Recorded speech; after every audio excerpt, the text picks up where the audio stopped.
ये पूरा सफ़र इंसान को क़यामत का मंजर याद करवाता है, जहाँ आपने सिर्फ अपना हिसाब देना है और अपने हिसाब से चलना है। आप ऐसा सोच ही नहीं सकते कि ये गिर जाएगा तो इसको उठा के चल लूँगा। वहाँ इंसान यही सोचता है कि यार मैं चल लूँ, यही बहुत बड़ी बात है। चूँकि ग्लोबल वार्मिंग से मौसम वाकई तब्दील हो रहे हैं, टेम्परेचर बढ़ रहे हैं, and we are beginning to see unprecedented and unexpected changes in global weather system, जिन वेदर सिस्टम्स पे हमारी सिविलाइजेशन बुनियाद है।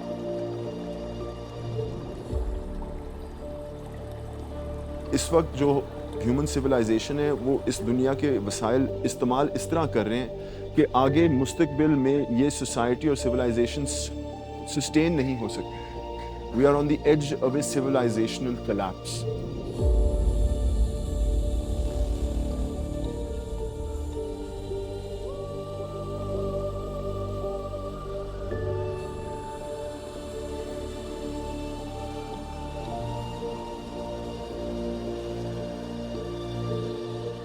जो बारिश गिरी पड़ी होती है मानसून के नतीजे में, वो बर्फ़ बन जाती है सर्दियों में, तो the ice increases in the winter. इस साल बर्फ़ नहीं बढ़ी, there was no increase in ice in the HKH। ये तो उसको कहते हैं ना अंग्रेजी में canary in the coal mine. This is a red siren blowing off कि अगर वहाँ बर्फ़ नहीं बच सकती, अगर वहाँ ग्लेशियर नहीं होंगे तो हमारे ये दरियाओं के अंदर पानी नहीं आएगा। अगर वो पानी नहीं आएगा हम ज़राए तक नहीं पहुँचा सकेंगे। एक्चुअली 2 साल पहले मैंने एक स्टडी की थी गवर्नमेंट पंजाब के लिए क्लाइमेट चेंज एजेंडा पे। मेरी इरिगेशन वालों से बात हुई थी।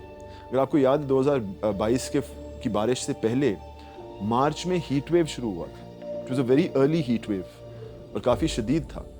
आमतौर पे गर्मियाँ जो हैं लेट अप्रैल मई में शुरू होती हैं और उस वक्त तक देयर इज़ इनफ वार्मथ के ग्लेशियर थोड़ा सा पिघल जाता है, दरिया जो हैं थोड़े से बड़े हो जाते हैं और सिस्टम इरिगेशन सिस्टम के अंदर थोड़ा बहुत पानी होता है।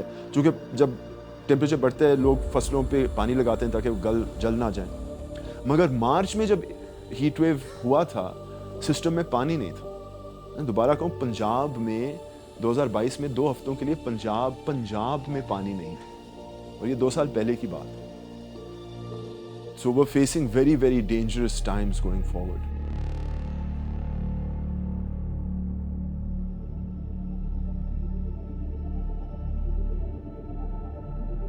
अगर सिंध में फ्लड्स आ जाएं खुदा न खास्ता या बलूचिस्तान में, तो आप देखेंगे सारे मुल्क में उसके असरात महसूस होते हैं। सो ये एक सोचना कि कि हम नहीं अफेक्ट होते या हम कुछ साल बाद अफेक्ट होंगे, that is an irrelevant thing.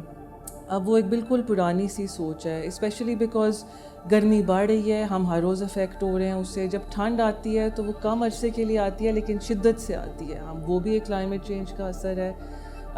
Similarly जो खाना है, समथिंग जो people don't talk about much, आपकी जो क्रॉप्स हैं उनके अंदर जो न्यूट्रिशन वैल्यू है वो क्लाइमेट चेंज की वजह से कम हो गया है। अगर आपकी हवा में ज़्यादा कार्बन डाइऑक्साइड है तो आपका जो प्लांट है, जो फूड है, वो कार्बन डाइऑक्साइड एब्जॉर्ब करता है। I mean it absorbs this carbon, तो उसका न्यूट्रिशन वैल्यू कम हो जाता है। तो हम सब हर तरह से क्लाइमेट चेंज से हर वक्त मुतासिर हो रहे होते हैं।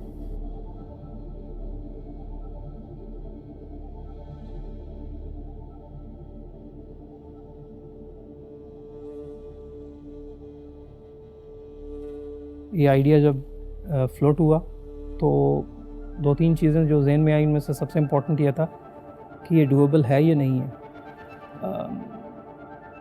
And I be honest with you, we were nervous about the fact कि गिवन द डिफ़िकल्टी इसको अचीव करना पॉसिबल भी होगा कि नहीं होगा। Then the second thing was कि कितने लोग इस पे जा सकते हैं। But once we were determined कि ये इस चीज़ को करना इम्पॉसिबल नहीं है, सारा इसकी जो मोटिवेशन थी और स्ट्रेंथ थी वो team itself, the senior management team, उसी से आई।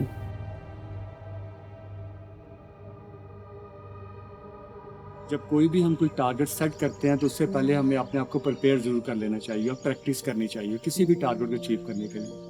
तो वो हमने अल्हम्दुलिल्लाह सारी टीम ने मिलकर उस पर किया और मैं जो समझता हूँ कि जो सबसे बड़ी जो सपोर्ट है वो टीम की है। एक्साइटमेंट भी है, उसके साथ साथ कुछ फियर्स भी हैं इसको कुछ हद तक तो हमने कवर अप किया है विद इन द ट्रेनिंग। उधर जाके एक तो हम सफाई करेंगे भी और उधर से भी जो गार्बेज है उसको हम नीचे लेके आएंगे, प्लस जो अपना गार्बेज है उसको भी हमने मैनेज करना है। और केटू का नाम ज़हन में आते जाता है कि जो ये क्या कर रहे हो भाई आप जी आर यू ओके। मुझे कहले के पहाड़ों से इश्क है।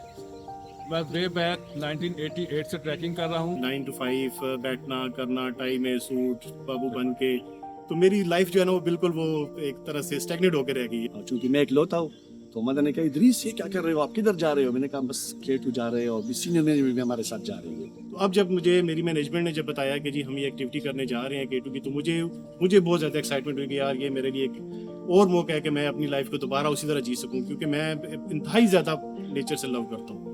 आप इंजॉय के साथ साथ अपनी सेल्फ इनर कैपेबिलिटीज़ को भी इनहांस करते देखते हैं कि जी आपके अंदर कितनी कैपेबिलिटीज़ है और किस तरह आप इस तरह के फियर्स को और इस तरह के स्ट्रगल्स को कवर अप करते हैं। पाकिस्तान में जो वैसे ट्रैक्स हैं उसमें सबसे लंबा ट्रैक जो है वो इसी को ही कहा जाता है, जो केटू का बेस कैंप ट्रैक है। K two is a dream come true for me. Historically मैंने वेंचर्स किए हुए हैं लेकिन इस लेवल के नहीं है। मेरी फैमिली में मिसेस को बहुत ज़्यादा शौक था कि हम कभी हिल स्टेशन आपके साथ जाएं और ऐसा ट्रैकिंग करें। तो जब उनको पता चला कि मैं केटू जा रहा हूँ तो वो सारे ये हो गए कि यार हमें तो कभी आप लेकर नहीं गए और आप खुद जा रहे हैं, तो ये पॉसिबिलिटी मेरा ख्याल है शायद मेरी टीम के साथ मुमकिन हो सकती थी। शायद ये फर्स्ट टाइम एडवेंचर मैं अपनी फैमिली के साथ ना कर पाता।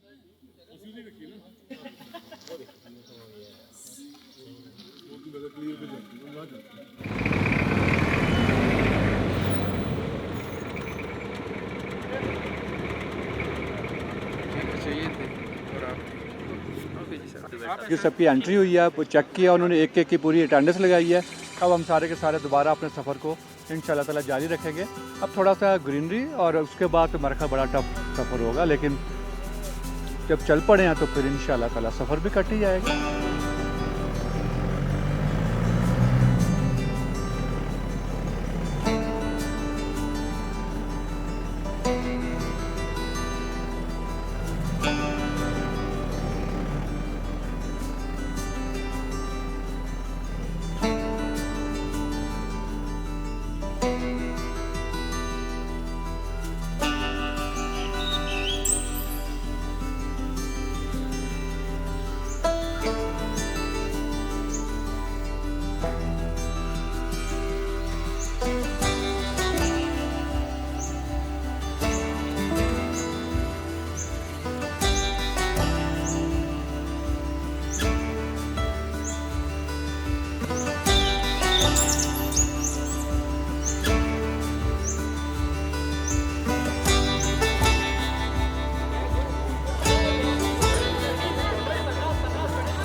सबसे पहले तो एबीएल का चीफ आबिद साहब का और इनकी पूरी टीम का बहुत शुक्रिया, जो एक जज्बा लेके यहाँ आए हैं। मैं तो समझूंगा कि एक चैलेंज था जिसके लिए हमने रिक्वेस्ट किया था, आज ये यहाँ आके उस चैलेंज को इन्होंने एक्सेप्ट किया है। तो हम पुरुमीद हैं इंशाल्लाह आगे भी इसी जज्बे के साथ, अगर जज्बा हो तो केटू बेस कैंप और केटू पीक कुछ भी नहीं है। हम एक ही मकसद के लिए आए ताकि एक अवेयरनेस दे सके लोगों को कि हम कैसे इस सारे एरिया को, कितना खूबसूरत एरिया है, इसको हम साफ सुथरा रख सकें।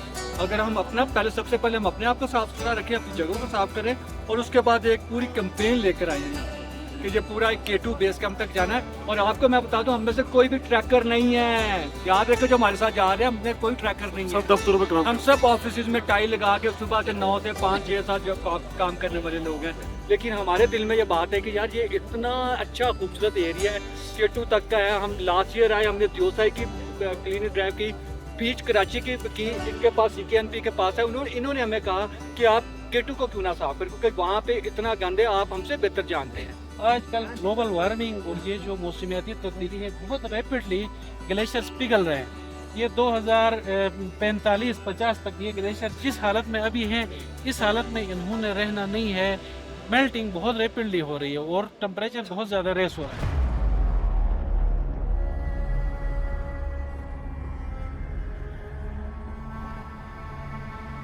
फार्मर्स इतने उसूल पर चलता है, जो वो मिठाई खाता है ना, उसका छिलका वो कहीं नहीं फेंकता है, जेब में डाल के लेके जाता है। जहाँ पे डस्टबिन जो लगा हुआ है ना, सीधा वो जाके वहीं पे फेंकता है। ठीक है, हमारा पाकिस्तानी इसका इतना ख्याल नहीं रखता है जितना फार्मर रखता है। मुझ समेत, हम लोग समेत, हम भी पाकिस्तानी है ना, हम भी नहीं रखता। So we are moving towards K2। Mobile की बैटरी बिल्कुल डेड हो चुकी हैं। अब आगे जाके ही ऑलमोस्ट 27 किलोमीटर की हमारी ये राइड है।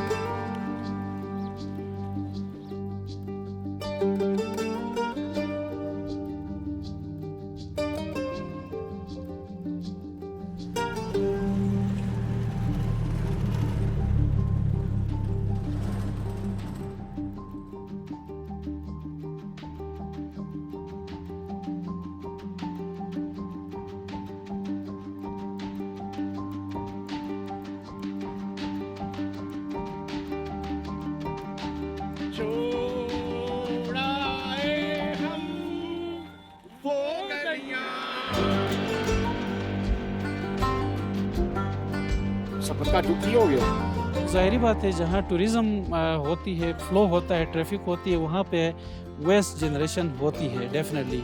तो वो फिर इस जैसे टेरेन में जहाँ हम खड़े हैं और आगे बल्तोरो ग्लेशियर और पीक्स के बेस कैंप में इस वेस्ट को मैनेज करना न सिर्फ चैलेंजिंग है बल्कि बहुत सारे जो है वो ह्यूमन प्लस फाइनेंशियल रिसोर्सेस भी दरकार होते हैं।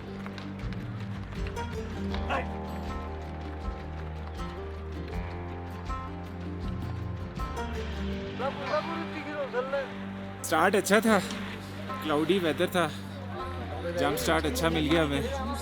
आधे रास्ते में फिर बेस कैंप के ट्रैक ने बताया कि भाई मैं हूँ। लग रहा था कि बहुत मुश्किल है to be honest frankly speaking. और एक दो दफ़ा जाके जब हमने लंच ब्रेक किया दरम्यान में, नहीं लंच किया था और नूडल्स थी और हल्का फुल्का सा चाय शाय पी हमने। पर यह है कि उसके उस वक्त लग रहा था बड़ा टफ है, बट अब इस टाइम एक दफ़ा दोबारा एनर्जी लेवल सारी टीम के अंदर आया हुआ है। तो मैं समझता हूँ शायद इस माहौल की, ये पहाड़ों की और इसकी एक जो हवाएं चल रही हैं, इसकी एक अपनी एक वो ताकत है, एक स्ट्रेंथ है जो आपको मोटिवेट करती है आगे की तरफ जाने के लिए। तो कहते हैं थोड़ा सा और चल लेते हैं सर चलें यार, पता चले कि K2 ट्रैक पे कोई आया है।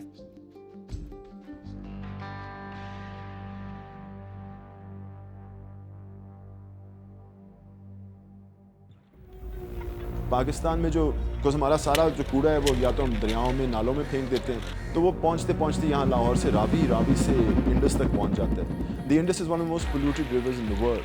The Arabian Sea is one of the most polluted seas in the world, हमारी आलूदगी की वजह से।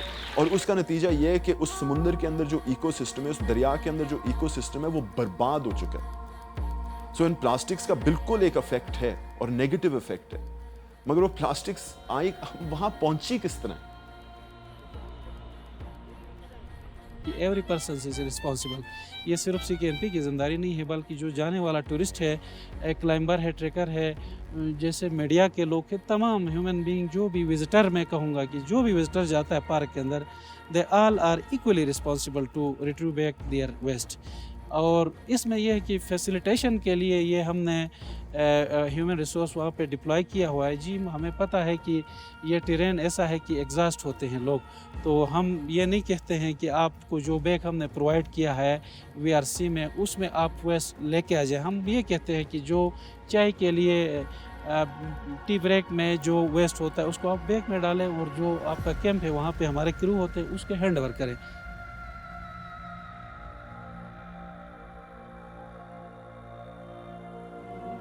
तो लास्ट ईयर अल्हम्दुलिल्लाह we collected 33,300 kgs of solid waste from not only from Baltoro but also from Gandogorola, Ali Camp and Hisper areas।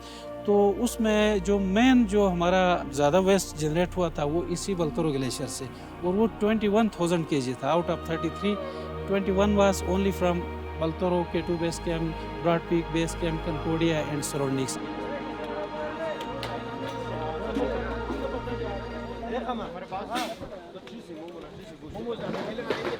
और हम आपको बड़ा मिस करेंगे ऑनेस्टली।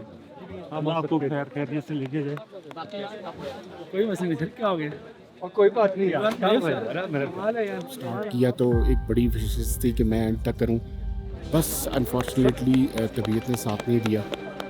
मुझे ये बड़ा टफ डिसीजन था मेरे लिए कि मैं यहाँ पे क्विट कर रहा हूँ इस अपने ट्रिप को, लेकिन मेरी बेस्ट विशेस हैं मेरी टीम के लिए। ये जो लास्ट हमारा जो हमने किया है ट्रैक, इसमें डस्ट काफ़ी ज़्यादा थी और जिसकी वजह से एलर्जी हो गई मुझे, तो सांस लेने में प्रॉब्लम है।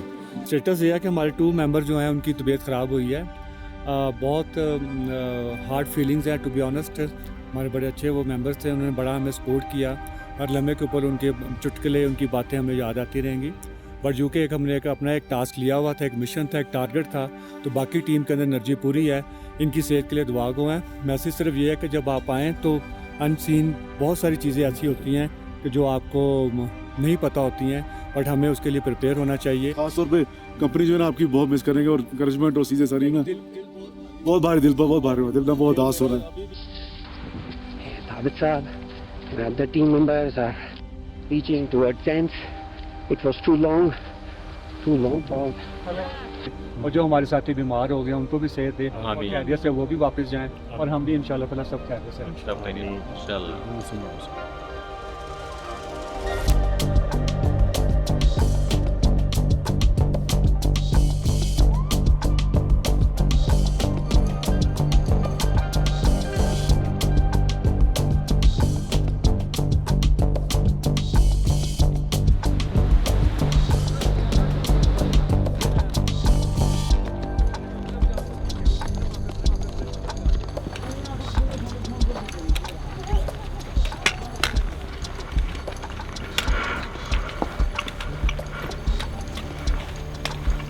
वो आगे जाना है।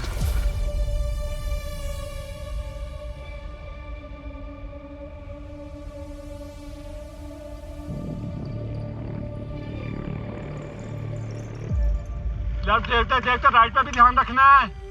राइट पे भी देखना, राइट से ना कुछ चीज़ आ जाए। खाली लेफ्ट को देख रहे हो। जब तक हम ये आदतें अपनी तब्दील नहीं करेंगे, we are hurtling towards a disaster.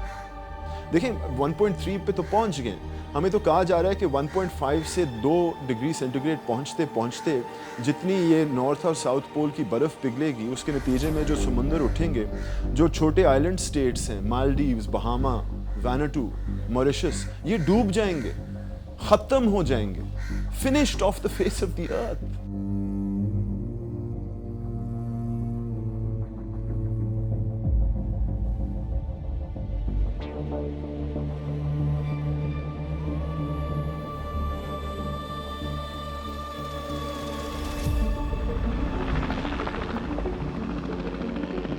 Ready हैं सारे?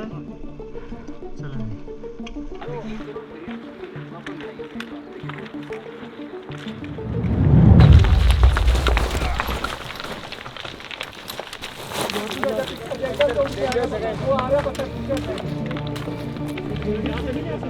चले पहले इधर से चले।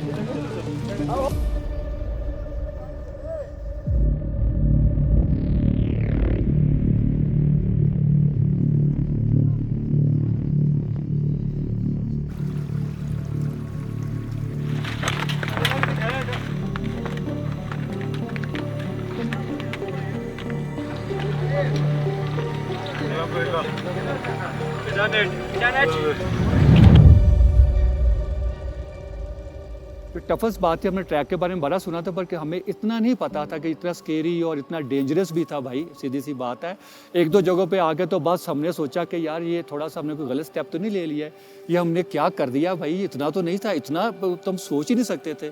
एक पहाड़ चढ़ते हैं, दूसरा उतरते हैं, और बिल्कुल आपकी नैरो सी जगह है, थोड़ा सा आप राइट लेफ्ट पे हुए नहीं तो बहुत नीचे डीप पे चले जाए। आपके जहन में कभी कभी ये आता था कि यार ये मेरे हाथ में स्टिक और ये जो बॉटल है मैं ये भी फेंक दूं, मैं अपना ऊपर वाला ट्राउजर भी फेंक दूं उतार के, मैं इतना हल्का हो जाऊं कि मैं निकल जाऊं। मेरी टांगे ऑटो पे थी कि बिल्कुल ऑटो चल रही है, कोई पता नहीं कि कैसे जा रहा है कैसे नहीं। वो हमने ये कैंप देखा ना दूर से, थोड़ी तसल्ली हमें हुई, कैंप पास आ गया, लेकिन कैंप वो जो आखिरी घंटा वो नहीं गुजर रहा था। एक टाइम पे इस तरह मुझे लगा कि मैं शायद मैं न जा सकूं, क्योंकि ऊपर से फैमिली बहुत याद आ रही थी और नीचे से ये जो बाल्तोरो का रिवर था, ये जब देख रहा था तो मैंने कहा बस मेरा सर चकरा रहा था। लेकिन जो रियाज साहब, आबिद साहब, आतिफ साहब, जुबैर साहब सबको देख रहा था तो मैं बहुत मोटिवेट हो गया।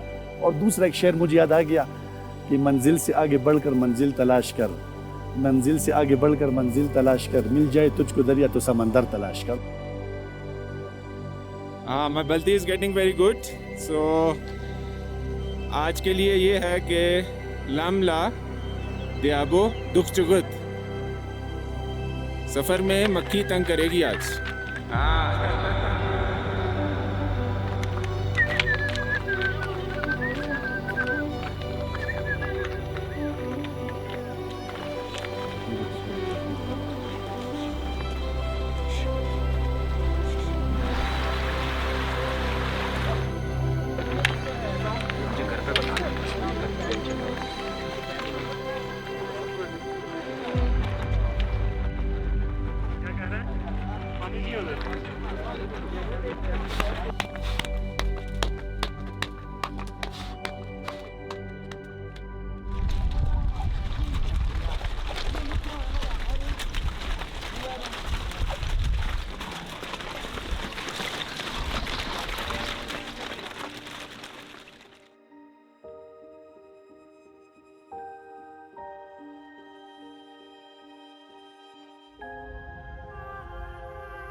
अच्छा, ये सफाई क्यों ज़रूरी है? डेफिनेटली आप लोग माशाल्लाह यहाँ पे हम तो आज आए हैं, इतना सफ़र करके आप सोचें। हमारे साथ यहाँ पे कराची से भी लोग हैं मेरी टीम में, मुल्तान से भी लोग हैं, सुवास से भी लोग हैं, पिंडी से भी हैं, लाहौर से भी हैं। पंजाब जो है आप सोचोगे कि वो 100 से 200 मीटर की हाइट के ऊपर है। आज हम 5000 प्लस की हाइट के ऊपर यहाँ पे बैठे हुए हैं और इन टांगों पे चल के तकरीबन 100 किलोमीटर का सफ़र करके यहाँ पे सिर्फ ये अवेयरनेस देने आए हैं कि यार हम अपने एरिए की, अपनी जगह की मिल के लगाएंगे जान तो होगा साफ पाकिस्तान। ये उसकी सफाई के लिए कोशिश करें, जैसे जो टूर ऑपरेटर आते हैं वो कोशिश करें, CKNP वाले भी हैं। हम यहाँ पे और क्या सपोर्ट कर सकते हैं वो सपोर्ट हम कर सकें, क्योंकि ग्लेशियर्स का जो लेवल है वो जो अगर हम एनालिसिस करें तो नीचे की तरफ जा रहा है, उससे सैलाब आ रहे हैं। जो ओवरऑल एनवायरमेंटल जो चेंज आ रही है उसको रोकने के लिए हम बेसिकली एक सिम्बॉलिकली यहाँ पे खुद भी आए हैं और ये एक पैगाम देना चाहते थे कि देखें आप लोगों ने तो यहीं पर रहना है और वैसे भी सफाई निफ्स ईमान है, तो जहाँ पे जिन लोगों ने रहना है, सब कुछ करना है, तो क्यों ना हम अपने एरिया की सब जगह की बड़ी अच्छी तरीके से सफाई करें। उसमें हमारे बैंक की लाइट बैंक ने हमें सपोर्ट इतना किया। जो यहाँ पे बुजुर्ग बैठे हुए हैं उनको पता होगा आज से 10 साल पहले, 20 साल पहले ग्लेशियर का लेवल क्या था और आज क्या लेवल है।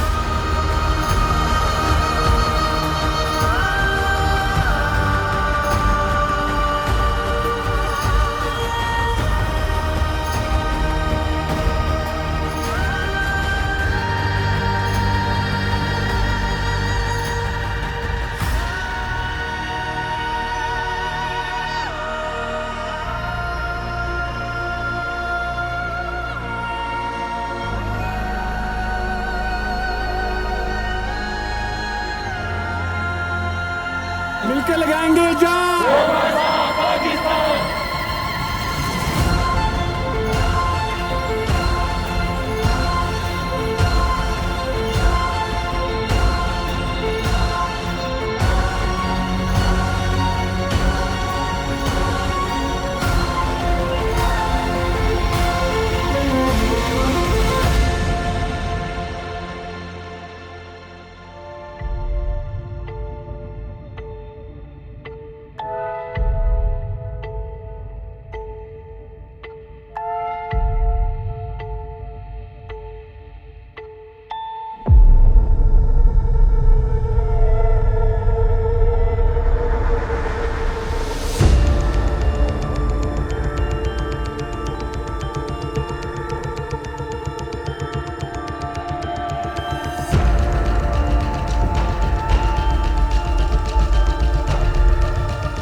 है।